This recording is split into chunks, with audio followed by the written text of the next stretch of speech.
विजय झाला तटीची लढत होती तुमच्या भागात. आज या ठिकाणी माढा विधानसभा मतदारसंघाचे आमदार अभिजितआबा पाटील यांच्या नेतृत्वाखालील ही जिल्हा परिषद पंचायत समितीच्या निवडणुकीमध्ये आज या ठिकाणी पहिला विजय पंढरपूर तालुक्यातील करकम गटातील उंबरे गावातून माझा झालेला आहे. हा विजय पहिल्यांदा मी महाराष्ट्र राज्याचे उपमुख्यमंत्री स्वर्गीय अजितदादा यांच्या स्मृतीस मी या ठिकाणी अर्पित करतो. आणि उंबरे गावातील उंबरे, करोळे, कानापुरी, जळोली, सांगवी, बादलकोट, पेहे, नांदोरी या गावातील मतदारांचे तसेच जनतेचे सर्वांचे मी आभार मानतो. किती मतांनी? अधिकृत आकडेवारी आली नाही, पण 183च्या आसपास काहीतरी विजय झालेला आहे.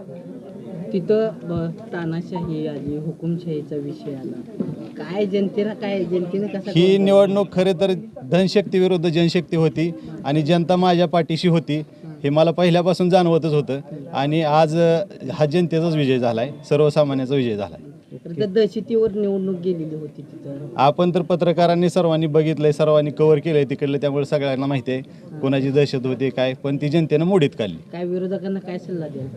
विरोधकांनी थोडंसं आत्मपरीक्षण करावं आणि येत्या काळामध्ये जनतेत मिसळून काम केलं तर निश्चितपणानं जनता स्वीकारते हे आज जाणवलंय, आज दिसून येतंय.